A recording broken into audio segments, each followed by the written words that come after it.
Hello guys, welcome back to my new channel Troops Blog. আজি ক'ত যাম কি কৰিম আপোনালোকক সকলোবোৰ দেখুৱাম বিশেষকৈ এটা মন্দিৰত যাম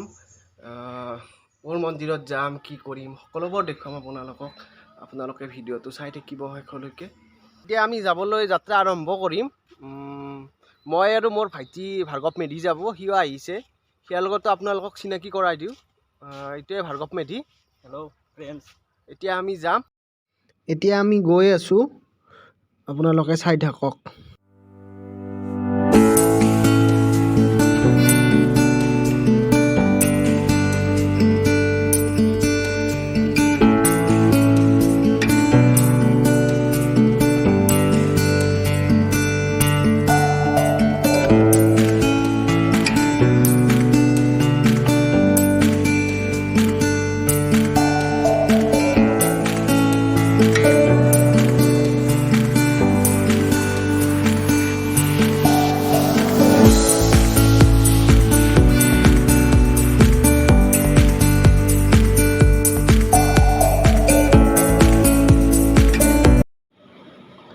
ফাইনেলি আমি হাজো মন্দিৰটো পাই গ'লোঁ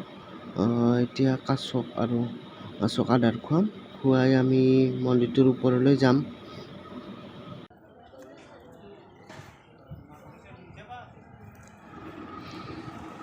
এতিয়া মই গৈ আছোঁ কাছ আৰু মাছক অলপ দানা খুৱাওঁ তাতে যিটো দোকানী আছিলে সেইটো দোকানী আজি বোলে নাই এখেতৰ পৰাই চয়াবিন লৈ লওঁ চয়াবিন লৈ মাছক আৰু কাছক খুৱাওঁ যিহেতু সকলোৱে খুৱাই হাজত গ'লে এতিয়া মই গৈ আছোঁ কাছ আৰু মাছক দানা খুৱাবলৈ পেকেটটো খুলি লৈছোঁ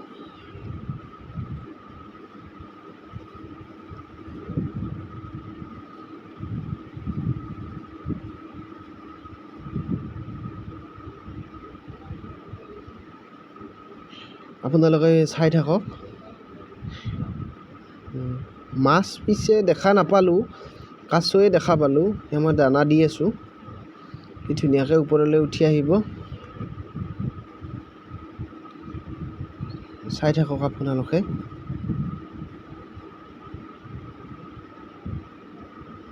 এইটো আহিছে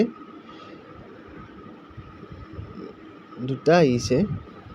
আৰু আহিব ওপৰলৈ উঠি আহিব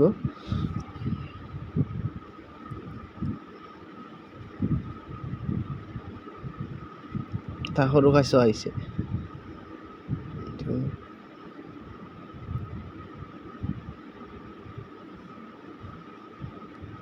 চাই লওক কি ধুনীয়াকৈ ওপৰত উঠি আহিছে খুব মৰম লগা খুব সুন্দৰ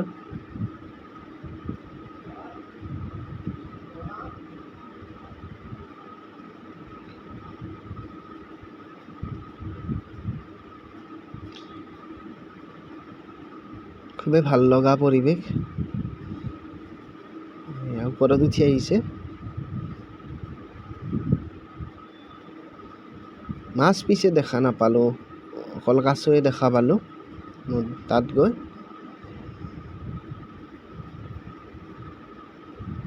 আকৌ এটা ওপৰত উঠি আহিব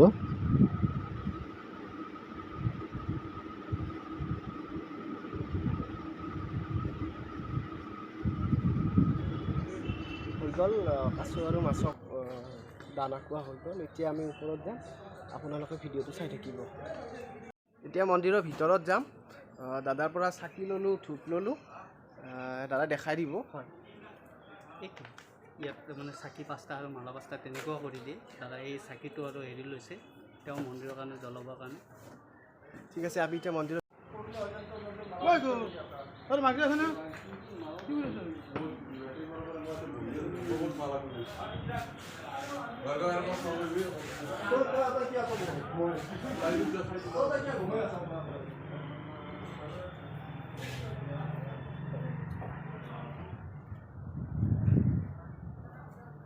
আমি ওপৰত গৈ আছোঁ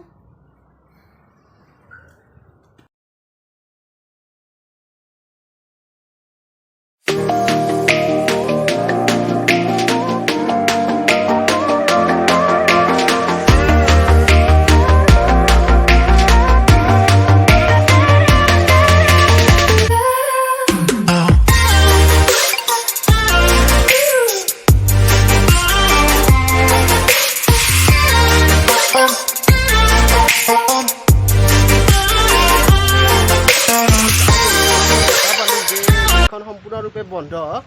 আমি মন্দিৰৰ সমিতিৰ সদস্য এজনক সুধি আমি গোটেই কথাখিনি জানিব বিচাৰিছোঁ তেখেতে সকলোবোৰ কৈ দিব কি কাৰণত গেটখন বন্ধ চাওক এতিয়াতো আপোনালোকে আমি গোটেই সকলোৱে জানো যে বিশ্বত এতিয়া গোটেই বিশ্বৰ দৰবাৰত আজি কোভিড মহামাৰীৰ যি ভয়াৱহ ৰূপ তাৰ প্ৰতি লক্ষ্য ৰাখি আজি আমাৰ মানৱ সম্পদৰ কাৰণে যি ভয়াৱহতা আহি পৰিছে আৰু তাৰ ব্যৱধান স্বৰূপে আজি আমাৰ অসম চৰকাৰে হওক ভাৰত চৰকাৰে হওক যি এলানি জাৰি কৰিছে বৰ্তমান কোভিড প্ৰট'কল মানি চলা মিলা মাস্ক ব্যৱহাৰ চেনিটাইজাৰ আৰু মন্দিৰসমূহ বিশেষকৈ বন্ধ ৰাখিছে আৰু মন্দিৰসমূহ এইকাৰণে বন্ধ ৰাখিছে সচৰাচৰ দেখা যায় যে সচৰাচৰ আমি দেখাওঁ যে মন্দিৰত মানুহৰ ভিৰটো অলপ বেছি হয় আৰু সেইকাৰণে এই দূৰত্ব আমাৰ অলপ দূৰত্ব বা আমাৰ চৰকাৰে মানি দিয়া নিয়ম নীতিখিনি আমাৰ মাজত সচেতনটো আমাৰ খুব কমেই আৰু যাৰ কাৰণে এই ভয়াৱহটো এতিয়াও চৰকাৰে ইমান প্ৰচেষ্টাটো তাক ৰোধ কৰিব পৰা নাই আৰু সেইকাৰণে এই অহা আগষ্টৰ 15 তাৰিখলৈ মন্দিৰ বন্ধ আছে আৰু তাৰ প্ৰতি আমি সমৰ্থন জনাই এই যি তৃতীয় লহৰ ভয়াৱহ লহৰৰ কাৰণে আমি এই প্ৰট'কল মানি পেলাই মন্দিৰৰ দুৱাৰ বন্ধ ৰাখিছোঁ যদিও আজি অন্তত আমি অলপ শিথিলতা কৰি দিছোঁ মানুহখিনিৰ দুৰৱস্থা আৰু মানুহৰ ভক্তপ্ৰাণ ৰাইজৰ সুতৰ কাৰণে যিহেতুকে এইটো মাহ আমাৰ আটাইতকৈ ধৰ্মীয় মাহ শাওণৰ মাহ বুলি কোৱা হয় এই শাওণৰ মাহত আমাৰ বিশেষকৈ শিৱ ভক্তসকলে বৰ উদ্গ্ৰীৱ হৈ থাকে আৰু তেওঁলোকৰ প্ৰতি অলপ আমি ৰাখি অকণমান শিথিল কৰি দিছোঁ যে আমাৰ এখন থান আছে সেই থানখিনিক গিলে আহিব পৰাকৈ দিছোঁ কিন্তু আমাৰ ভিতৰত দুৱাৰ দেখিছে এই দুৱাৰ বন্ধ আছে আৰু ভিতৰৰ দুৱাৰো বন্ধ ৰাখিছে আৰু এই হয়তো 15 তাৰিখৰ পিছত হয়তো এই বন্ধটো শিথিল হ'ব পাৰে ঠিক আছে দাদাই যিখিনি কথা ক'লে তাৰ বাবে দাদাক অশেষ ধন্যবাদ জ্ঞাপন কৰিছোঁ লগতে ওচৰত থকা যিটো শিৱ মন্দিৰ আছে তাতে চাকি জ্বলাই মোৰ লগতে সকলোৰে মংগলৰ বাবে কামনা কৰিছোঁ আমি আহি এতিয়া ঘৰলৈ যাম এইখিনি কৈ আমি ভিডিঅ'টো সামৰণি মাৰিছোঁ ভিডিঅ'টো চাই ভাল পালে লাইক কৰিব কমেণ্ট কৰিব